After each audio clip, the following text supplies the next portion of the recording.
আমার পরীক্ষা শেষ হওয়ার পর বিচারক মণ্ডলী নিজেদের দিকে দেখি একে অপরের দিকে তাকাচ্ছে, কি করা যায় কি করা যায় কি করা যায়। তারপর দেখলাম না, ওনারা আমাকে ডাক দিল যে তুমি আসো। তারপর আসলে আমি বুঝতে পারছিলাম না যে কিছু খুশি আছে না, যে যে খুশিগুলো হয়তো শব্দ অথবা অন্য কোনো মানে শারীরিক ভঙ্গিতেও প্রকাশ করা সম্ভব নয়, ব্যাপারগুলো ঠিক তেমন। দীপ্ত স্টার হান্ট, এই নামটার মধ্যেই তো এই প্রতিযোগিতার উদ্দেশ্য বা এই আয়োজনটার উদ্দেশ্য বলা আছে। এখানে আসলে কিছু স্টারদের সার্চ করা হবে, স্টারদের কে খুঁজে বার করার দায়িত্ব নিয়েছে দীপ্ত।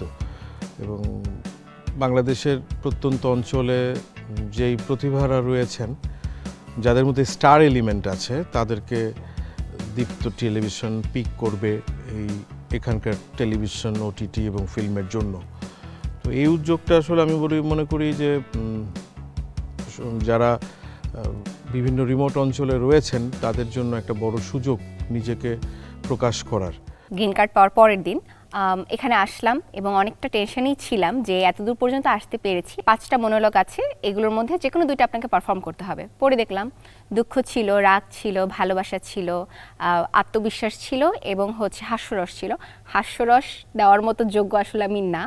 আত্মবিশ্বাস দেখে মনে হয়েছে yes, this I can do that. আত্মবিশ্বাসটাই বলেন আপনি, কিন্তু এইটা আপনি আপনার বয়ফ্রেন্ডকে বলছেন, খুব মিষ্টি করে বলছেন। শোনো, আমার কথা শোনো, তুমি আমাকে এত ছোট মনে করো না, বুঝেছো? আমি চাইলেই পারি, আমি জানি আমি পারবো। একদিন সবাই বলেছিল আমাকে, কি বলেছিল জানো? আমাকে সবাই একদিন বলেছিল যে আমি পারবো না, কিন্তু আমি তাদেরকে ভুল প্রমাণ করে দেখিয়েছি। আমি দেখিয়েছি তাদের চোখে আঙুল দিয়ে যে আমি চাইলেই পারি। আমি চাইলেই একটা পাহাড়কে পাড়ি দিতে পারি, আমি চাইলেই 100 সমুদ্রকে পাড়ি দিতে পারি। আপনি একটু নরমালি কথা বলেন তো, এই স্টাইলটা আমরা দেখলাম। বুঝতে করে আসছে তো এটা নরমালি পারবে না করতে। কেন আপনি চান্স পাবেন এটা ওনাকে আত্মবিশ্বাসের সঙ্গে বলেন। আপনি ফার্স্ট হবেন এটা বলেন। আমি দীপ্ত স্টার হান্টের স্টার হওয়ার যোগ্য, তার কারণ এটা আমার বিশ্বাস আমার প্রতি যে একজন স্টার হতে গেলে একটা মানুষের মধ্যে যে যে গুণাবলী থাকা প্রয়োজন সেটা আমার মধ্যে আছে। তবে হ্যাঁ, সব কিছুই তো আসলে আত্মবিশ্বাস দিয়ে হয় না। আমার বিশ্বাস আমার কাছে, কিন্তু সৃষ্টিকর্তা আছে। আপনি কি নরমালি এভাবেই কথা বলেন?